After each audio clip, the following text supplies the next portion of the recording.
ആവയിഴഞ്ചാൻ തോട്ടിലുണ്ടായ അപകടത്തിന് പിന്നാലെ റെയിൽവേക്ക് കൂടി ഉത്തരവാദിത്തമുള്ള കാനകൾ ആര് ശുചീകരിക്കും എന്ന കാര്യത്തിൽ തർക്കം മുറുകുകയാണ്. കൊച്ചിയിൽ ഇത്തരത്തിൽ റെയിൽവേക്ക് കൂടി ഉത്തരവാദിത്തമുള്ള 22 കാനകളുണ്ട്. പലതും അനുവാദം ലഭിക്കാത്തതിനാൽ ശുചീകരണം നടക്കുന്നുമില്ല. കോർപ്പറേഷനും റെയിൽവേയും ഇക്കാര്യത്തിൽ വിശദമായ പ്ലാൻ തയ്യാറാക്കണമെന്നാണ് കൌൺസിലർമാരുടെ ആവശ്യം. കൊച്ചിയിൽ നിന്ന് ഷംന അശോക് തയ്യാറാക്കിയ റിപ്പോർട്ടിലേക്ക്.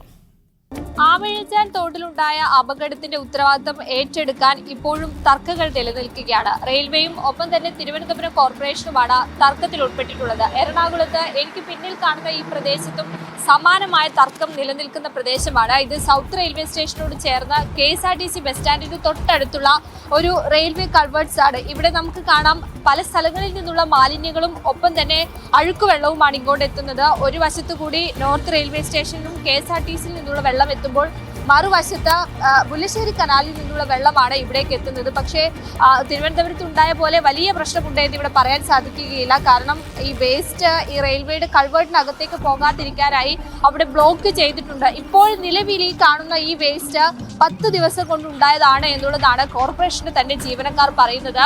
കരാറുകാരെ ഏൽപ്പിച്ചുകൊണ്ടാണ് ഈ കോർപ്പറേഷൻ ഇത്തരം മാലിന്യങ്ങൾ കെട്ടിക്കിടക്കുന്ന സ്ഥലത്തെ മാലിന്യങ്ങൾ നീക്കാറുള്ളത്.